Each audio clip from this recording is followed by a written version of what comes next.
I'm Steve Vibronics, and this is the Life in Dub podcast, talking to people who live their lives in dub and reggae.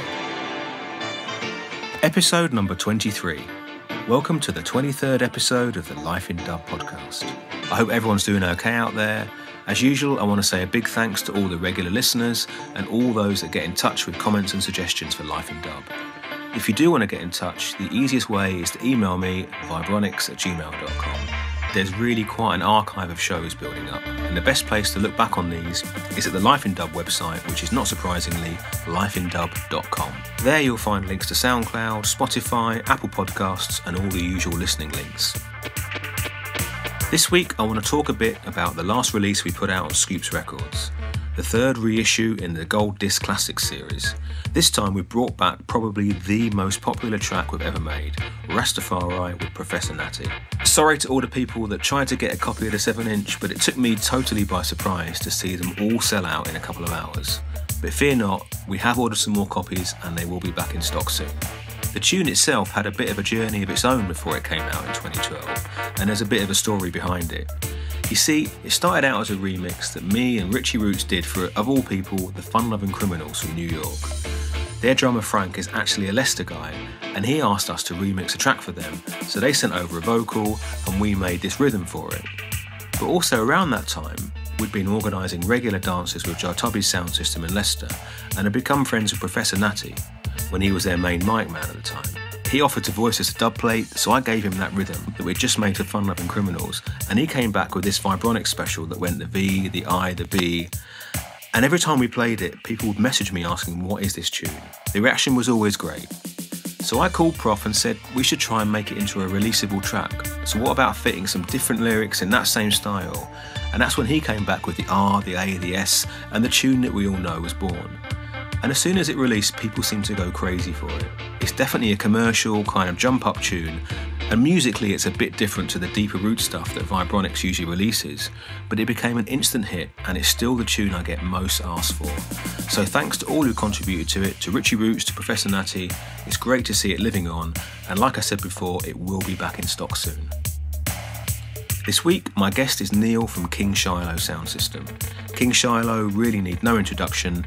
Amsterdam's Healing of the Nation sound are legends in the scene with a history that goes back years and years. Me and Neil have known each other a long time and we dig deep into his personal journey, and it's really interesting hearing about Yorkshire, Amsterdam and even Ethiopia. Now, as can happen, we had some technical issues with the recording. Welcome to trying to record podcasts in COVID times.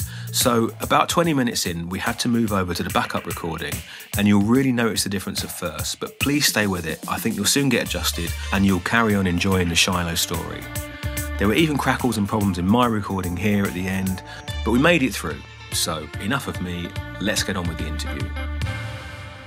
So, Neil, King Shiloh Sound System, welcome to the Life in Dub podcast. Yeah, give thanks, Steve. Yeah, it's a pleasure to be here, you know. All praise to His Imperial Majesty, Emperor Haile Selassie. Yeah, pleasure, bro. Pleasure. How was your session at the weekend? Because I know you're doing your weekend things. Oh, yeah, the radio session. Yeah, bless. It's just going from strength to strength, you know. More and more people are showing appreciation for what we're doing. And as it goes further and further, we're realising it's kind of... Not that it's becoming a permanent thing, because we know the lockdown going to finish one time, you know, but until such time, we're kind of happy to spread our vibes and share the music. You know, my record collection from 40 years, I can share it to people. It's such a pleasure, you know, and give people some positivity, man, in these dark times, you know. Well, people are trapped at home, so it's like, okay, you might not be hearing the sound like you're hearing a true sound system, but at least you're kind of connecting with people and realising that you're not kind of on your own in your own space. Everyone else is out there doing, you know, kind of trying to reach out to people. Yeah, for real, bro. And that's so important that people don't feel isolated in this time, you know? And by playing music and in the way that we're doing it, you know, through the live stream and connecting people from all over the world, it's absolutely amazing, you know, because most of the world is in lockdown, so they need to connect with each other still. We need to feel the vibes of each other, and we need to spread, like I said, that positivity amongst people, you know, and say, don't get down, man, it's all right, this thing, we will overcome it, you know? We've got to try and help people out where we can, you know, and yeah, uplifting man. people. But listen, what I do at the beginning of the podcast is I ask everyone the same question. And it's like, you were just talking about 40 years of collecting records and playing music and whatever. And it's like, I like to ask people about a tune that's really important to them, something they look back on and think, you know what, that tune kind of changed things for me, like when I heard it or whatever. So I was wondering if you've got an example of a tune like that. Why, see, that's a big question though, Steve, for a sound man, because we have so many favourite tunes, through the years, starting way back in the 70s right up to this time. But yeah, like in the spirit of the Healing of the Nations show, I'd go back to a revival selection, original roots coming from the 70s. Mm-hmm. Even the 80s, I'm talking about tunes like Conquering Lion from Yabby You, King of Kings from Wade. Wade was my absolute favourite for many, many years because of the atmosphere in the tune. I don't know if you remember it. Yeah, those Yabby You tunes are like wicked. Yeah. And they had real big influence on me, Rockers, Yabby You, Studio One, all of them. And then going into the 80s, tunes like Guide Us Jar from Johnny Clark and Promised Land from Dennis Brown. But if I have to isolate one, it has to be Roots Natty from Gladiators, the original Studio One cut, because, all those tunes that I've called, they're all tunes that have a message in them, because that was so important to me as somebody coming up in the music, that it was linked to the spiritual side of things. All the tunes I was listening to were all singing about the Conquering Lion or the King of Kings or Roots Natty or these kind of things. So it was a teaching for me on my journey as a Rastafarian, right? And so the Gladiators tune, Roots Natty, where they're singing about walking on the streets of gold, and then he goes into a lyric about, please tell me if I'm wrong, but is there any difference between black and white? And that was so crucial in that time for me, just to hear that lyric. They're strong lyrics, aren't they? Strong lyrics. Yeah, but especially the thing about black and white, because I was coming up and I started going to sound system when I was young and things, and I was trying to equate all these things I was seeing around me as a teenager, There was things on the television, like, I don't know if you remember, like this Roots series. Mm-hmm. Yeah, that thing was going on. And Thatcher, we were living in Thatcher's Britain, There was the miners' strike, Brixton riots, all of this was going on. And it was, like, for me, I was looking for answers to so many things. So where were you brought up then? Were you in north of England, is that right? Yeah, man, West Yorkshire's my yard, original yard. Yorkshire, man. Yeah, born and bred in Bradford, and lived in Keighley and around Huddersfield, Leeds, all them places when I was growing up. And it had a big influence on me, bro. You know what I mean? I lost you, Neil. First of all, where you gone? Living in a multicultural society, and going through all of that was quite a dramatic thing, a lot of people focus on like the London thing, but there was a lot going on in the north of England back in those days. I mean, you were going to dances that back. Oh yeah, for real, man. I mean, places like Leeds, Bradford, Huddersfield were bubbling in them times, What kind of sounds were you encountering? Oh my gosh, I have to really think. Sounds like Earth Rocker, Scorcher, Turbocharge, I think they were called, and Lion was another one from Huddersfield. And I used to go to play, all these different clubs, Cleopatra's in Huddersfield, Palm Cove in Bradford, West Indian Centre in Leeds. But you have to remember them time there, I wasn't the person that I am now. You get me? Mm-hmm. I was coming up. A young man. Oh, bless. I was coming up, going through all this madness that was going on in West Yorkshire and all this political situation in England at the time. Like I said before, I really remember the miners' strike as being some significant thing in Yorkshire, you know what I mean? Yeah, it was like a war, wasn't it? Like a war. Bless, it was a war. It was a war, and it was this war against Thatcher's Britain. And the way that she was treating people, amongst others, black people, and that's why the Brixton riots all came about, And when I was at places like, I went to the Brixton riots, and it was just mad, man, And as I said, I was trying to equate all this inequality that was going on in Britain as a youth growing up, thinking, why, this is strange, Some people get treated badly, some people get treated good. other people get completely ostracized and set out of society because of their color, their race, or their religion. And it didn't feel right to me, bro. You know what I mean? And that's where it all started for me. And going to dances as a rebel youth, you know, not as a Rasta youth. I was just a youth, a Yorkshire youth, going to dances and checking them and trying to make some kind of sense out of it, to be honest with you, you know, coming from a different cultural background. Because how was it as a white guy going to these dances? Because back in the day, it was like, you know, very different scene to like how we see things now. Oh, bless, it was, it was dread. It was dread, to be honest. But, you know, imagine I was a punk going there with white bleached hair, you know, with my sister and her boyfriend and you know, just being thrust into this completely different environment. And you know, that was a time of abuse, also drinking and drugs and all those kind of things, you know, when you're young, as one does. Crazy things. Yeah, as a teenager growing up, you know. But that period of destruction, the punk period, didn't really last that long, you know? Because as I said, I was a youth, a thinking youth. I was examining all these kind of things, and I was thinking, yeah, well, we can destroy everything because we don't like it. But what's going to happen then? You know, and there was no answer to that. The punk scene didn't really give us an answer to that. It was about destroy. And so, as I was growing up and going to punk concerts, the first punk concerts at Leeds University and things, there used to be sound systems playing because there was no records. They didn't have punk records. They were just live bands. And that kind of started that vibe I was getting before and after the shows, the live shows, was feeding my spirit somehow, you know? You're talking about like a reggae sound system playing at like a punk gig? Yeah, bless. Yeah, proper contrast. You know what I mean? You'd have the stage and you could see it all set up for the Sex Pistols or whoever it was coming. And then at the side, you'd have two massive stacks of sound system. And before the band played, the sound system was playing. And the punks were vibing off the reggae music? Some of them were, you know, because that was a time also when certain tunes was coming out from Bob, I think, you know. People were trying to connect the two of them together, both being rebel things, you know. And for me, I really did make that connection.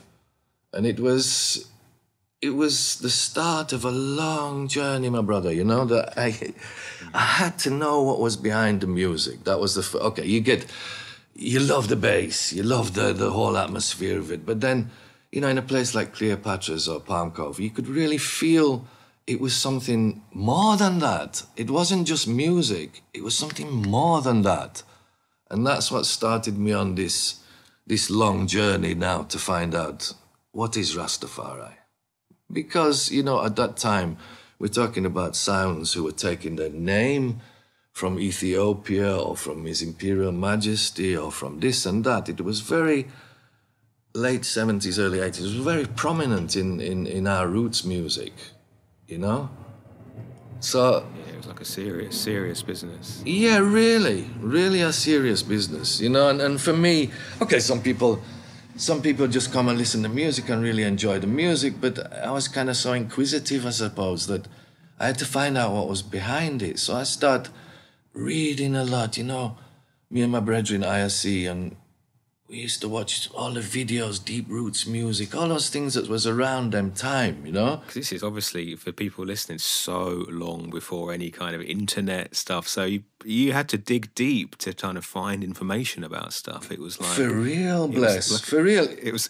you had to go on a journey. Yeah, man, for real. And we used to stay up at night and listen to Rodigan, because Rodigan used to be doing Forces Radio from Germany for some reason. We used to stay up and religiously listen to Rodigan, because he was playing tune, you know? And then we used to go from Yorkshire. I used to remember hitchhiking down and go down. Not Dub Vendor. Dub Vendor came later as a shop for me. I used to go to Daddy Cool. And I used to go there and try and find the records that Rodigan had been playing. Or even John Peel, because them time John Peel was dropping a few reggae tunes. I don't know if you remember. he's always supported it from the start. He's like in so many people, like they call his name out in interviews and whatever because he's he's championed the music from the start. Yeah, man. So it was like rushing down to London and trying to find these tunes and making a complete fool of yourself in the shop, and trying to sing. There's a certain etiquette in like reggae shops back in the day that it's like, you gotta learn how it works. Bless, I don't think people, like you say, people don't understand now this new internet generation.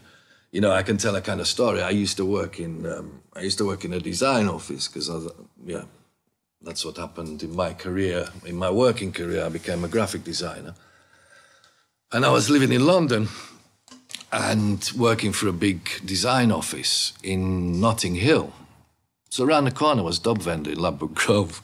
So when it came to lunchtime, instead of sitting at this big table with all these people talking about design issues, Brad and Neil just kind of escaped from the building and went round to the Dub Vendor shop, the one in Ladbroke Grove underneath the tube station. You used to go down the stairs and get into this tiny little shop. And boom, it was like straight away coming out of this strange world, going back into my world. Boom, the first bass beats I hear coming out of there. But full up at lunchtime, 20 people in this tiny little shop. And you come in and you can only hold that little space at the back. You don't get anywhere near the counter, bro. You know them vibes, Steve. Anyway, and then, gradually the money get to know you after a few weeks, of holding your hand up. You have to build up that trust. You have to build up that, okay, because these records, they're precious items. I haven't got many of them. They need to go to the right people. I'm not going to give them to some random dude that's walked in. True. You have to, okay, then this guy, he can have it. Yeah. Prove yourself a little bit, innit? And, and then in the end, you kind of start doing like everybody else. You have... The man plays, just for the people who wasn't there, didn't know about it, the man used to play maybe 2 seconds of the tune and the needle was bam, back off again and 20 hands go in the air, yeah man. And then everybody gets this kind of pack of tunes building up on the counter, and then when it's time, you pay and you go. And they'd have like little mini sound systems in the shop as well, wouldn't they? Hey. You're not listening to it on some tin-pan speaker. You're hearing it kind of, you wouldn't want to live next door to a reggae record shop back in the day unless you were like a proper fan. See. No, for real, but that was part of the sales technique, innit? If you drop the bass like Shaka or one of the big sounds was dropping, then, wait...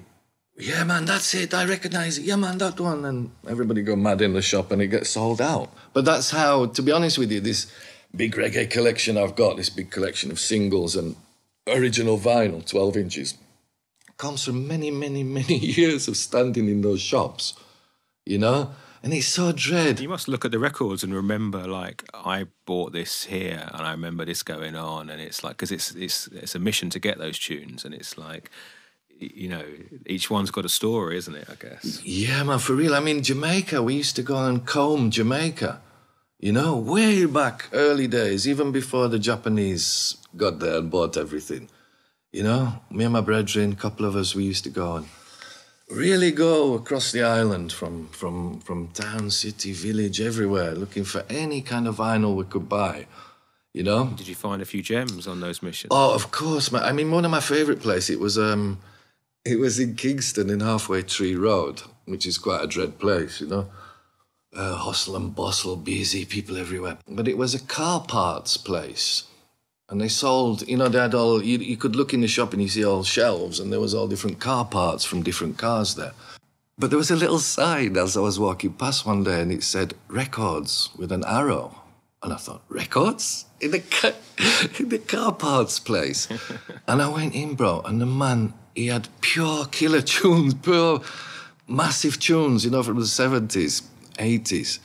And so a lot of them came from him, but I had disappointments as well. Other guys that say, yeah, I've got, I would call tunes like Hugh Mondell and this and that, Johnny Clark, you got that. Yeah, man, we have them all, come round my yard. And you'd go around their house. And they did have them. But everyone was scratched, like you couldn't play it again, So it was... That's it, like keeping your records in the chicken coop or something. Yeah, propping up a shelf over there or a cupboard or something, So you're obviously showing a lot of kind of, you know, you're talking about hitching down to London, flying out to Jamaica. Like, it's obviously showing a lot of, like, you know, commitment and kind of, you know, you seem to get into it. Yeah, bless it. You know, as we say as Razzies, it became my liberty, my life. Before, you know, when I started off on this journey of searching out Rastafari and really the connection with the music that we listen to, that was all part of it, you know? And I guess at some point you made the transition over to Amsterdam as well, because you say you were working in London as a graphic designer, is that right? I mean, that was something that came by itself. Yeah, you know, after working a few years in design office in London, I needed to get out of there, man. You know? London, I love it. It's buzzing. But at the same time, it can eat you up. It can yam you up, you know? Yeah, it's hard work. Hard work. So I respect anybody living over there, you know? But still, I saw the sense of Jah guiding me to come out of there. And the natural thing for me was to come to Amsterdam. I used to ride big motorbikes also, Steve. And I at the weekend after I'd finished work in London, I used to jump on my GPZ 900. Zoom across to Amsterdam and sit in coffee shops all weekend. I have to be honest with you. It's not far, is it? If you've got a fast machine like that, it's not far from London to Amsterdam, is it? Especially really? when you're smoking a spliff. Like... And you felt the pull from Amsterdam then once you'd started, because it is a lovely city. I mean, I've never lived there, as you know, but I've visited so many times, and it's got a pull to it. Yeah, you know it, bro. You know, it's a very special city. It don't matter where I go in the world. Whenever I come back in this city and the coffee shops are there and the people relaxed. And what was it like back then? Because it must have been different to how it is now. Hey, bless it, was militant, you know. Amsterdam, I was talking to Joseph about it the other day. Amsterdam's been real militant. You know, it was a time of the squatters. So I was telling him a story about the first time I was here after I'd moved here, I think. And I was out at night time doing something and then coming back. And the whole of, I think it was Rozengracht, or one of them was all on fire. Like there was about 5 different cars on fire. And I was like saying to people from Amsterdam, oh, it's weird, what's been happening? And saying, yeah, it's a squatter movement. It's very militant at the moment. And, you know, that was something that I got into as soon as I came here. Not that I was squatting, but the radio thing, you know, people ask me now about Healing of the Nations. And I say, yeah, but it's not a new thing for I, because we used to do a squat radio program on Radio 100, which was the real, I mean, it was mad, man. You used to walk through Amsterdam and every other house was a squat. And they used to be playing Radio 100, banging it out every day, you know, real radio, not internet radio, on a frequency. Because the squat scene was crazy, because it's like the UK squat scene was always like addled with drugs and craziness, but in Europe there always seemed to be this kind of political and cultural movements around it as well. True. Just a bit more kind of, you know, positive stuff happening, if you like. Yeah. That's what it was about. You know, it was about trying to get some positive change, because the situation of speculators buying up properties and just leaving them empty. That can't go on in a place like Amsterdam that's already short of housing. So it was a protest from people and students, and yeah, it was an exciting scene because people was full of rebellion. You get me? I feel now in this time, people have lost their edge, you know? They've lost the rebellion, they've lost that fight. I think people have been kind of pacified a bit, haven't they, with like technology and sort of a few more luxuries in life. Yeah, subdued by things, man. Whereas, you know, we, in our time being young, I used to go to the picket line, you know, I used to go to the riots, I used to go do them things because I felt it's my responsibility, the way that I think, you know, to be part of a rebellion and not just sit on your beep and accept everything that Babylon tell us. You know, Babylon being the system. No, for real. It was kind of, there were big political movements and young people were involved in political things and were fighting for change, and, you know, people were enjoying themselves as well, but it was kind of, whereas now it seems to be people just want to enjoy themselves and don't really bother. Hey, that's an interesting point, Steve, because I think, you know, the whole rave techno scene, I don't want to chant it down at all. You know, there was a lot of energy in it and things, but I think that took away a lot of people's characters indeed, that they just want to party, man. Oh, fuck it. We just want to party. You know, it's just crazy. So, like talking about Amsterdam, and obviously, everyone knows you now as like King Shiloh Sound System. So, how did the King Shiloh Sound System kind of get formed in Amsterdam? I mean, why build a sound system in Amsterdam, and what was going on in Amsterdam then? I mean, were there sounds playing? Yeah. This is one that's quite important. That. Okay, so I'm a youth coming from England. I've got this big reggae collection. I'm settling into Amsterdam life, realizing that the squat scene is where the music is being played and being promoted. As usual, Jah guide and protect me. And one day there was a knock at my door. This was in the first year I was living in Amsterdam, and there was a knock at my door, and there was a guy there. I opened it up, and he said, "All right, mate," with a thick Yorkshire accent. So I said to him, "All right, mate." And he said to me, "You don't know me, is it?" I said, "No." He said, "I was in Bradford the year before you at Bradford Foundation Art Class, right? A guy called Jack." I said, "Oh, see, man, come in. I'm going to smoke a spliff." And I started to play some tunes, and he said to me, "Well, you got a lot of tunes." He said, I've got a radio program on Radio 100 every week, every Saturday from 8 till 10. But I ain't got no records. Can you come and help me?" And I said, "Yeah, of course." And that's how it started, Roots and Culture on Radio 100.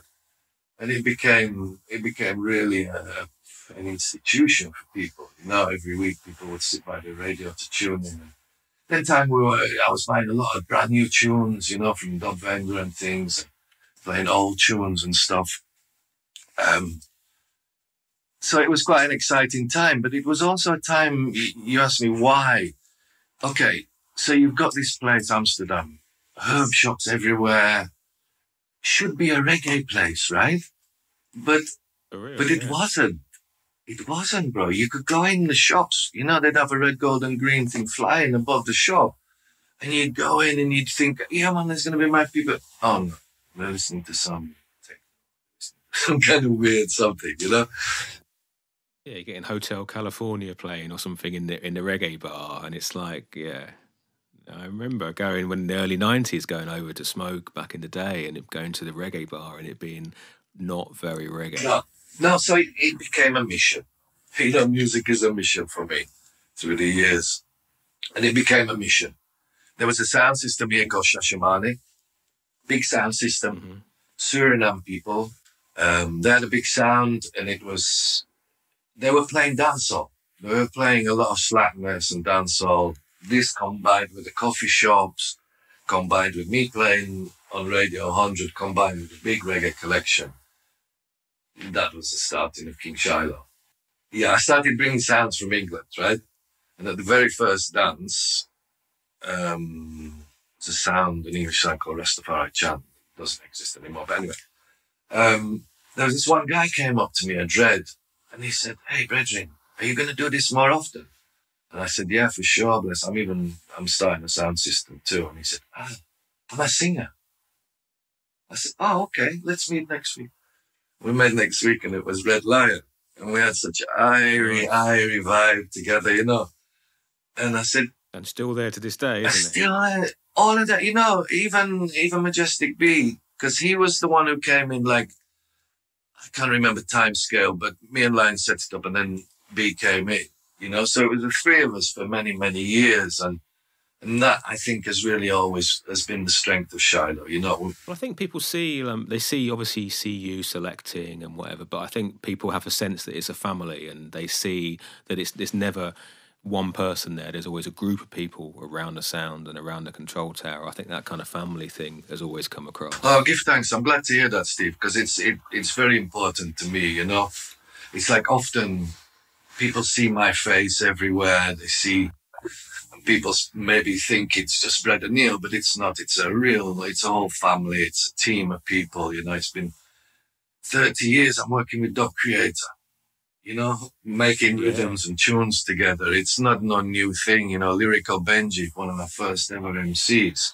Oh, what a voice. Yeah, we were talking about Jam Melody a little while ago. I still know him as Bagati because he used to be Bagati in them time. You know, I've always tried to promote the Amsterdam thing, Steve. It's been important to me because I really I don't know feel. if you remember, but I remember when we met, which I think was 1997, and you guys were playing at the Milky Yeah, Way at the Cannabis Cup yeah. thing, which was a very smoky occasion. Yeah, give thanks.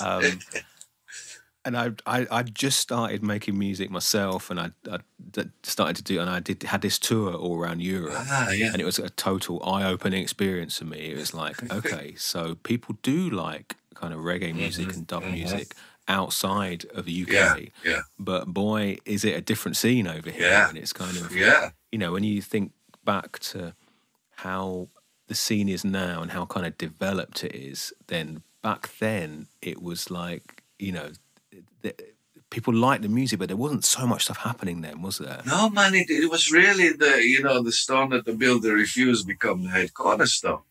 You know, we went through hard times in Amsterdam trying to, I suppose, I realize now it was a teaching, you know, that people had to, coming from England, that it was in me, you know what I mean? Sound system, the whole vibe was in me, the tunes that you play, everything was in me.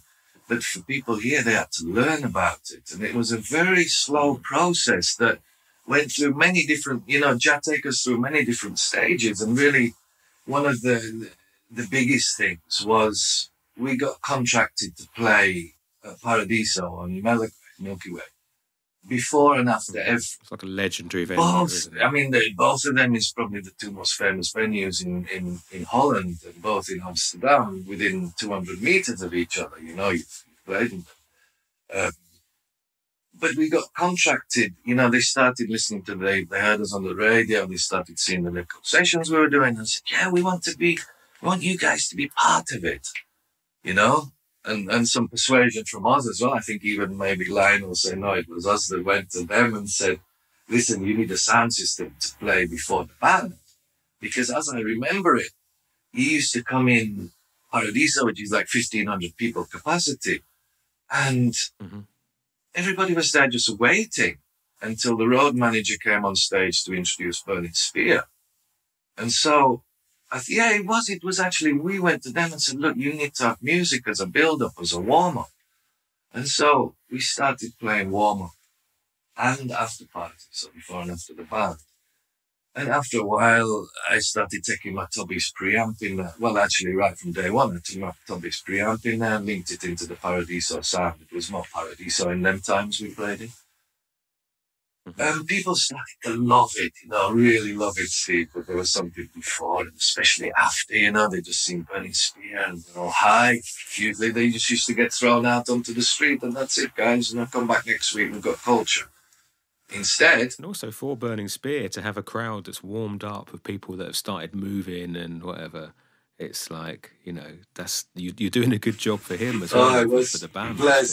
It was massive, you know. And coming on to like a cold crowd. You know. Yeah, they all used to love it because, of course, I was always setting up in the beginning when they were doing their sound check. You know, like my first record was after they'd finished their sound check. And like Joseph Hill used to come to me every time and look at the Tubby's preamp and go, "Why, Brendan, how much you want for that thing there?" And I used to tell him every time, you know, I really used to come 3 times a year. So many, many times I told him, hey, listen, Joseph, it's not for sale. He said, well, I need that for me, like a sound in Jamaica, you know, brethren. Things like that. And the other story was about Burning Spear, because you call his name. They always wanted me to be in a booth upstairs, you know, playing a Paradiso. But I insisted, no, I'm on the floor next to the people. You know, it's so important. So it was I think Burning Spear was even playing Friday and Saturday night. It sold out both nights. And it was on the Friday night, and we'd all just finished work and rushed to Paradiso, Birka Benji, rush, you know. Used to meet there sweating after a day's work and set up the preamp and everything with the engineer, and then boom, it was showtime. But it was just before he was supposed to come on stage. Next to me, I felt a dread tap me, and I looked to my right as I was playing the tune, you know, and it was Spear. And he like winked at me, and I winked back, and he said, he like gestured to say, give me the mic. So we give him the mic, and he started singing Bless. He started, it was a cordless mic that we had from Paradiso. He started singing. No, sorry, I'm wrong. He had the cordless mic in his back pocket. That was it when he came. And he just started singing through the house PA while the sound was playing. And he walked through the crowd and people didn't know it was him. And he was singing the first tune all the way. He was walking through them. And he climbed up on the side. Everybody's cheering and thinking. I was thinking, yeah, that was with Winston Rodney, who was just next to me. You know? That's the thing. Those moments of like when you interact with the people who are your musical heroes or whatever, it's like just amazing. Yeah, but that's what makes it so, you know, like in these times people is saying to me, why are you just playing revived tunes or mostly revived tunes on the Healing of the Nations radio programs? It's because that's my foundation. You know what I mean? That's where, for me, that's where, it's come from, man. And it's just so pure and clean. And when somebody's singing certain lyrics, you know, you really mean it and it's coming from his heart, you know? I think, not to say people don't do that these times, but it's completely different. You know, it's a completely different scene. Yeah, there's something about those old tunes. There's a magical thing, definitely. And it's like, yeah, incredible stuff. Incredible stuff. And you've always like held a corner in Amsterdam, haven't you? You've always had some kind of residency and kind of, you know, this. You've always like, you know, flown the flag there, from what I've seen. Yeah, for real, bless it. You know, like I say, we see it as our duty to do that, to maintain a certain, what can I call it? A certain integrity in the sound system scene, you know, because things can deteriorate quite quickly. We're also realizing in this time now that we're coming from a generation, you know, the Shaka generation, and then after that, Channel One, Irish, Shanti, all of us, we're coming from a different generation. And I'm worried about what the next generation is going to do, yeah? It really worries me, because Rastafari has given me so much in my life, Steve. It really, you know, through listening to these tunes, these humble tunes, and working out the message and working out everything about it, it's led me to Ethiopia, you know, a new challenge completely. Well, it's interesting you mentioned Ethiopia, because it's like that's one of the things I was interested to talk to you about, because obviously Shiloh is one of the sounds that's reached out to Ethiopia, and you've visited there and you've done things and set things up, and I was wondering, you know, I've never visited. I'd love to go. It's on my list of places to check out for sure. What's it like over in Ethiopia? Well, that's a big question as well, Steve. It's a bit different to Amsterdam, I'm guessing. Yeah. But Africa is a different thing completely. Africa is Africa. That's all I can say. It's just all the skills that I gained through my life, you know, through different vocations and stuff, and couldn't even prepare me for Africa. I mean, first thing, Addis is 2,600 meters above sea level. So you arrive there, you come on the plane, and the first couple of days, seriously, you're acclimatizing, you know? It's gasping for breath as you go up hills. Even, you know, like I tell you here sitting next to me, young youth, still gasping going up the hills, you know, you have to really acclimatize. And Ethiopia is a test. It's not for the faint-hearted, it's a test. On many, many levels, you know. But I love the place, you know. I just love the struggle. I love everything about it, you know. We've got an 8-scoop sound system. I was going to say, what kind of stuff you do? Oh, bless.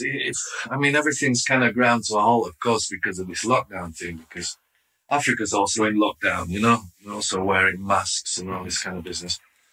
So we're uncertain. We've got our man Joshua's down there at the moment checking things. Things could start up quite quickly again, and we hope so, you know, because we'd established the Addis Dub Club in Addis Ababa, which was, it was a once-yearly event, twice-yearly event. That was kind of the most we could get down there. Get up there, up in the mountains, you know. In our program, because we were so busy last year in Europe. But we try to go there as much as possible. So we have an 8-scoop sound system, not some broke down sound system, something that's worthy of this kingly country, you know. And we do sessions, bless. There's a community. And what are the sessions like? People go into the Yeah, sessions? it's not like here, we're not getting 500 people at a session yet, although we've had 50,000 at a session. I mean, 50,000. well, it's like we do our sessions, okay, and the rest of the community, if we play in Addis, then the rest of the community will spend 8 hours to come up from Shashamane to visit the dance. If we play in Shashamane, dance full, no doubt about it.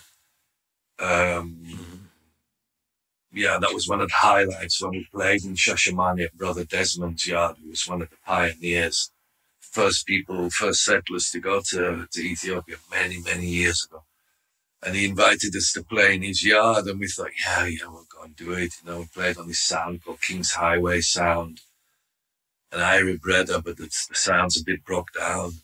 We were kind of skeptical about it, but the whole community came out, and that was such a vibe, man, incredible, and Brother Desmond was shedding a couple of tears, I swear, just through the joy. And for me to play tunes like Let's Go to Zion from Winston Francis and John O'Dead from Studio Burning One. Spear, and play those tunes that made people not made people, but encouraged people to go to Africa, to Ethiopia. It was such a pleasure to be able to play those tunes back for the community whose life there is not easy, It can be a very joyful life, but it can also be a very volatile life, because politics.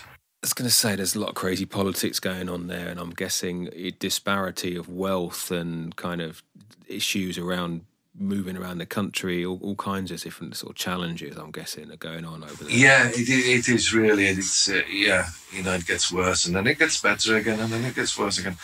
And it's just very volatile. I mean, the geographical position of Ethiopia, it's such a blessing that it holds this positive balance between Christianity and Islam. I don't know what the proportions is now, but it always used to be 49% Christian and 49% Muslim. And when you look at some of the countries surrounding Ethiopia, particularly countries like Somalia, how Ethiopia is remaining so peaceful on that level. Okay, there's certain tribal things going on, but on a religious level, it's holding firm. In His Majesty's time, people did not have differences on the grounds of religion, or on color, by the way, that they didn't recognize those things as being issues. If a man had a different color skin to another man's skin, for instance. So Ethiopia is a magical place, Steve. When you go up north to the Simien Mountains and you're top of the world, you can go down to the Yeah, I'd love to check it out. Go to the Denakil Desert. You're on the lowest place on Earth. It's Anyway, it's an invite. Yeah, when you're ready, Steve, we can go, bro. I'm booking my ticket. Yeah, man, for real. And you have some more plans to do some more stuff over there, kind of when things change. We really want to highlight Ethiopia as a relevant place. So a lot of Ethiopians are saying, but Shiloh, this is the home. This will be the home of reggae music. So they're feeling. Certain people is feeling it there too. Nice. Well, talking about like sound system and kind of, sort of hosting stuff or whatever. One thing I'm quite interested to talk about is like your weekender as well, which has become, quite an event in the calendar. And, we had the luck of playing there a few years ago, obviously. And what kind of surprised me, really, surprised is the wrong word, but what really pleased me was to see people from all over Europe that had come to Amsterdam for that weekend, and it really kind of felt like a festival rather than a standard event in a city, if you like. Right, we started doing two things really simultaneously in the same year, I think about 6-7 years ago. We started doing the weekenders, and we also started doing a thing called the Vrijdingsdag, which is, there's a day when Holland was liberated from the Germans, the end of the war, same like in England, Liberation Day, and that was the 5th of May. And so we started doing sessions on that day just for the Dutch people at the place where we used to build our boxes and have our lockup, which is the NBSM in Amsterdam North, the kind of forgotten shipyard. Is that bunker place that we played Oh, years bless, ago? that's where, yeah, you know all about that. That was kind of like was a real missionary move as well, you know? A sound system. Yeah, you don't have loads of money to find a lockup, so you find a place, you know, and luckily through Majestic B and a guy called Dob Twan, who was a shipbuilder, we found an old shipyard, started setting up our things in the old shipyard, and then moved to the place that you know as the bunker, which was underneath where they used to build the ships. And those were the legendary bunker sessions that people talk about even to this day, where, you know, we were busy next door. Yeah, usually it was me and Wojtek. And we used to build all these things, build new boxes, change amplifiers, you know, do all kinds of things. And then in the evening, on a Friday evening, people who worked at the shipyard they used to eat their dinner there and drink enough beer and things. And we used to put our speakers inside and just start playing, like to do sound check. And then people started building a big bonfire outside when we were playing, and then more. It starts to become and it started to become a thing. Before we knew it, people was coming there. And the beautiful thing about it was the walls was made of like 30 centimeter thick concrete. So yes, you're not going to be disturbing. We wasn't disturbing anybody, and we could really test the sound to its fullness, you know. And that was the proving ground, what I call the proving ground. Those 2 or 3 years playing in the bunker was really when we learned how to control. I remember when we played there, we had a great time, really, and still remember kind of, you know, certain places you just get a great feeling where everyone is there for that thing and they're getting it, and it's kind of, yeah. It was massive, man. It's just the vibes, right? Massive, man. I remember when you came with Madhu and Germania. And people, that tune from Germania, people had been going crazy about it because we've been playing it all the time. And then when he actually came, it was so, great to see people. Because that's, you know, inevitably that's what we do this thing for, is for people. You know, I want to emphasize that. It's not we don't do it for ourselves, really. You know, from when Jack called you to do a work, you can't watch things like money and you can't watch things like fame or fortune, you know, really. It seems to be a similar kind of vibe at the weekend or at the Milky Way. Yes, man. That's what we try to have.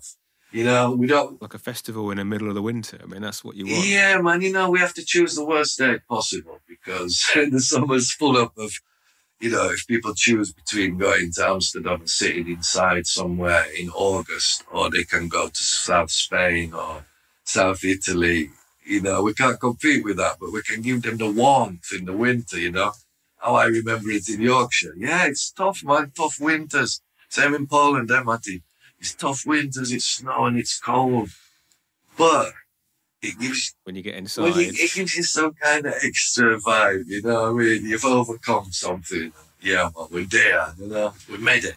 This is sort of... And Amsterdam is just the sort of place that people love to visit as well because of, you know, because of weed and a certain sort of sense of freedom in the city and whatever, and a sort of relaxed vibe. It's like, you know, it's a great place to host people in, I guess. So it all kind of helps. Yeah, it's kind of logical, Steve, when you think about it, you know, that we had to do... We're not promoters, not at all.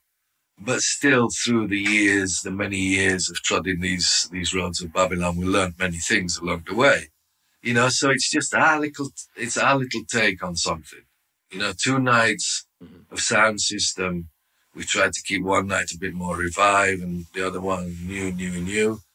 And just 2 nights of extreme pleasure for everybody who's coming, you know.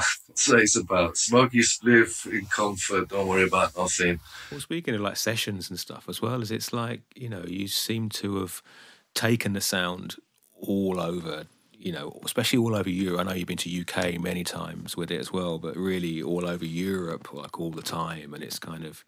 It's amazing. I'm always amazed by how many sound systems there are across mainland Europe that, like, you know, when we both started a long time ago, you know, they didn't exist, this kind of scene. And it's amazing how much it's changed. Yeah, I mean, I suppose we've played our part in that too, that, you know, the amount of people that contact me and asking advice about things. And, you know, along the way when you when you're playing in somebody's yard and, you know, they're always asking advice and just to be welcome to give it, you know?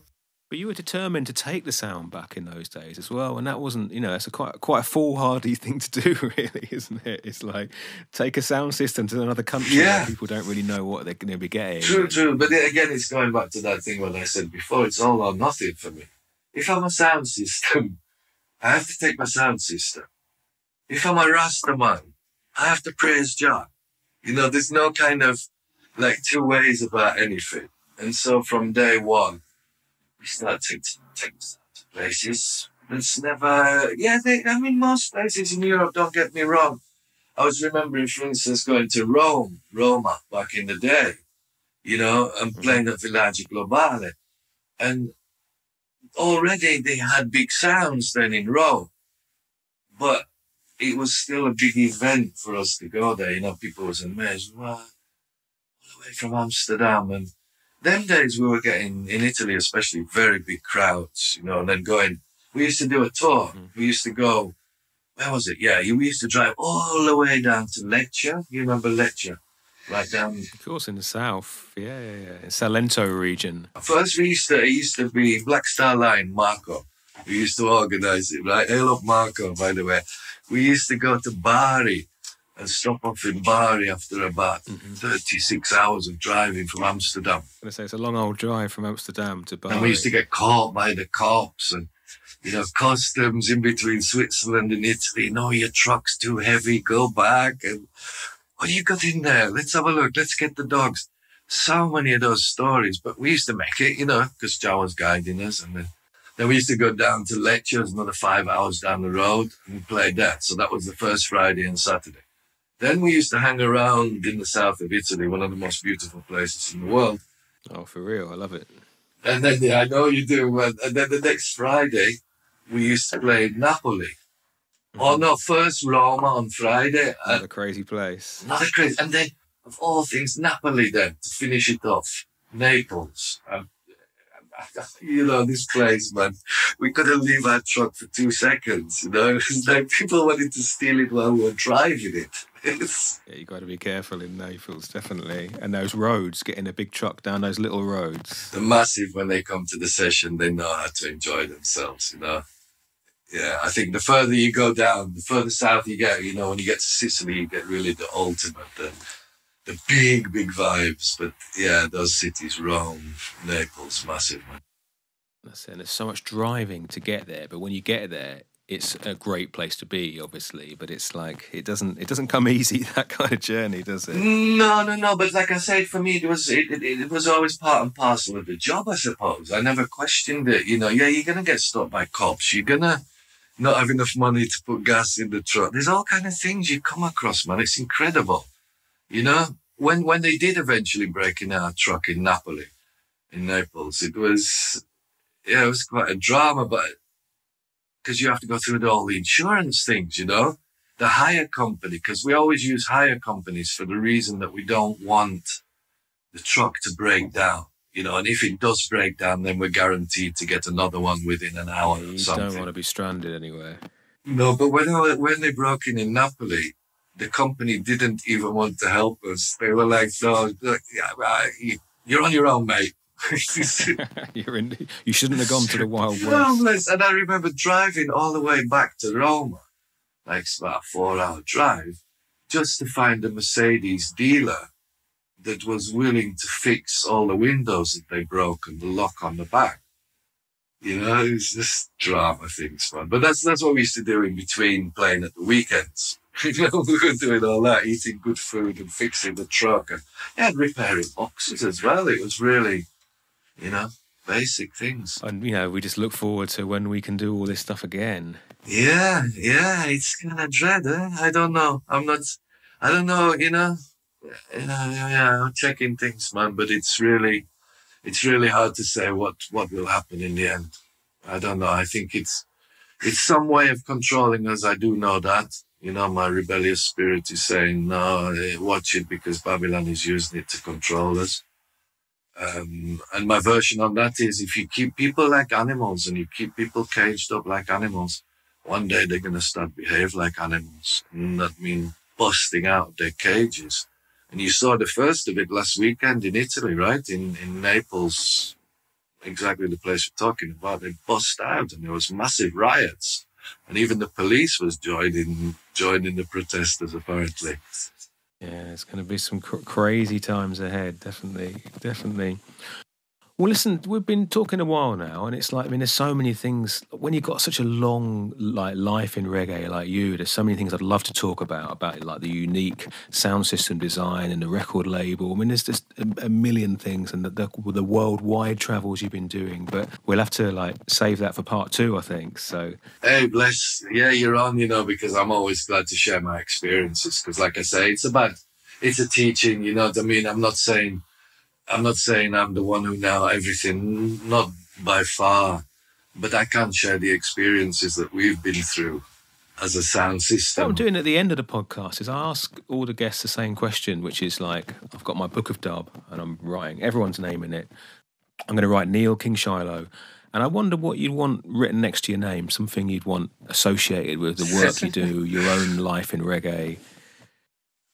Ooh, that's a hard one too. But I think, the first thing that comes into my mind is he loved the life he lived and lived the life that he loved. Nice.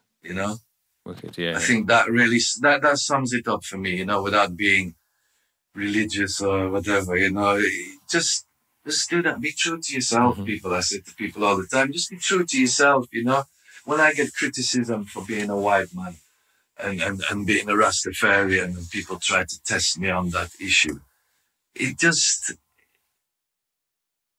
my life, It's been my life for the last 35 years almost.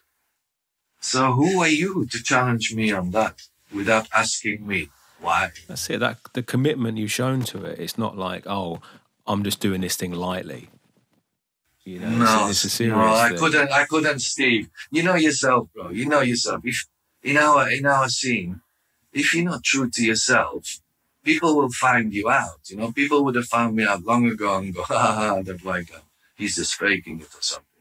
No. For me, I've been on the journey. I've found His Imperial Majesty and it's given me so much joy and love. And I want to spread that amongst my family, if possible. And if they've got an open ear for it, I'm not a preacher. I don't want to preach to people by any means, But to be able to share, look, when I came into this place, when I was a punk, I was a so-called antichrist, an anarchist. And I became a man of God through the life that I led and through the experiences I had in life. Took me always to Jah to say, no, you're not on your own. You were never on your own. You were born through Jah, as everybody is. And so everybody is equal in that way. Yeah, and in times like this, to have that kind of, that sort of faith to rely on and fall back on, it's like, to get us through these difficult times. Bless, it's so important, Steve, really. And that's why, on the Healing of the Nation show, I'm trying to tell people that have faith in the Most High. He will help you through this thing, because I read Facebook, I see what different people are saying. Some people get weak at the knees, some people start to cry, some holler, like the tune I was playing on Saturday, some holler, some are bawl, but some dance for joy, Aya. We have the joy, dance for joy. Bless, when everything's been said and done, we still have what? We have life. We have life and we have to celebrate life in the best way that we can, and stay positive and don't lose faith. That's all I can say. This thing done soon, man, done soon. Yes, for real.